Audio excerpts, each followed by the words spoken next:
Morning students, I'm here for the next part of Footprint chapter 1 of Triumph of Surgery. Let's read. The expected call came within a few days. Mrs. Pumphrey was distraught. Tricky would eat nothing, refused even his favorite dishes, and besides his bouts of vomiting, he spent all his time lying on a rug, painting, didn't go for walks, didn't want to do anything. अभी जो है समय आ गया है। Doctor बताए थे कि इनको जो है ट्रीटमेंट की ज़रूरत है, तो कॉल जो है डॉक्टर के यहाँ से आया। अब जैसे ये कॉल सुनी, मिसेस पम्फ्री वॉज डिस्ट्रॉट का मतलब होता है एक्सट्रीमली वरीड। अब ट्रिकी भी जो है कुछ खाने नहीं लगा, खाना मना करने लगा, उसको मन नहीं लग रहा है, फेवरेट डिश उसको दिए जा रहा है, उसको पसंद नहीं आ रहा है, और खाने की जगह पर वो bouts of vomiting, bouts means a sequence activity, ठीक है, उसको बाउट्स बोलते हैं।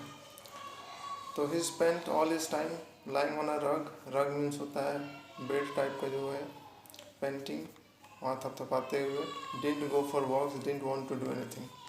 आई had made my plans in advance. The only way was to get tricky out of the house for a period. I मैंने पहले ही बताया कि इस पूरे चैप्टर में आई जो प्रोनाउन है वो राइटर के लिए यूज़ किया गया, जो डॉक्टर है। तो उन्होंने प्लान किया था कि ट्रिकी को किसी तरह से उस घर से निकालना है, नहीं तो उसका इलाज जो है पॉसिबल नहीं है। I suggested that he be hospitalise for about a fortnight to be kept under observation. और उन्होंने बताया था मिसेस पम्फ्री को कि इसको कम से कम fortnight means a period of 14 days इसको ऑब्जर्वेशन में रखना पड़ेगा।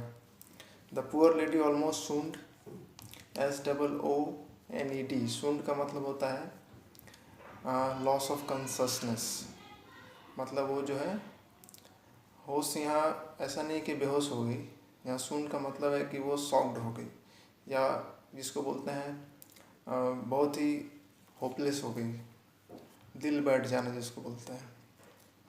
She was sure he would pine and die if he did not see her every day. और दोनों में इतना अटैचमेंट है कि ऐसा उनको लगता है कि अगर एक दिन वो नहीं देखेगा मुझे तो हो सकता है वो जिंदा नहीं रहेगा। But I took a firm line, tricky was very ill and this was the only way to save him. लेकिन डॉक्टर जो उनको समझा रहे हैं यही एक तरीका बचा हुआ है कि जिससे हम इसको बचा सकते हैं, और कोई दूसरा रास्ता नहीं है, इसलिए ट्रिकी को इस घर से बाहर जाना ही पड़ेगा। In fact, I thought it best to take him without delay and followed by Mrs. Pumphrey's wailings। वेलिंग्स मतलब होता है रोना धोना, बहुत मतलब वो दुखी हो गई, रोने जैसी हो गई कि कैसे हम इसको अलग कर दें, कभी अलग नहीं करते हैं। Without delay, I marched out to the car carrying the little dog wrapped in a blanket। और राइटर जो है कार लेके आते हैं, कार में ब्लैंकेट से रैप करके ढक करके उस डॉग को ले जा रहे हैं। I marched out.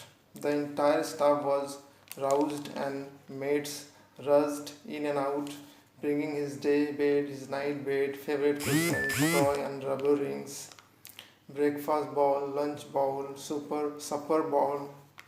और मैंने बताया कि Pomfrey was a very rich lady, वो हर तरह का सुविधा जो है उसको दे के रखी थी।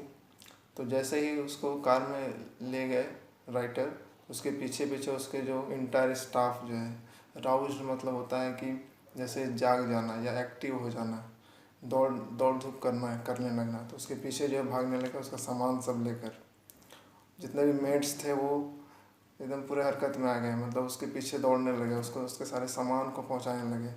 लेकिन उन लोगों को मालूम था कि इतना सारा सामान उस कार में ले जाना पॉसिबल नहीं है। Realising that my car would never hold all the staff. और जितने भी स्टाफ है वो भी जानना चाहते थे शायद, लेकिन राइटर को मालूम है कि इन सारे को हम ले नहीं जा सकते हैं अपने साथ, कोई फ़ायदा होने वाला है नहीं। As I moved off, Mrs Pumphrey with a despairing cry threw an armful of the little coats through the window. और जो है बहुत गुस्सा आ गई, बहुत डेस्परेट हो गई, बहुत होपलेस हो गई, अपना जो है कोट उतार के खिड़की की तरफ फेंक दी गुस्सा से, दुखी होकर। I looked in the mirror before I turn the corner of the drive, everybody was in tears. सारे लोग दुखी हो गए। Out on the road, I glanced down at the pathetic little animal gasping on the seat by my side.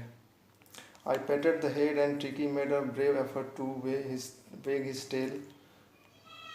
Poor old lad, I said, you haven't a kick in you. I think I knew a cure for you. तो writer को मालूम था इसका इलाज क्या है. ठीक है, नेक्स्ट पार्ट हम नेक्स्ट वीडियो में डिस्कस करेंगे. Thank you.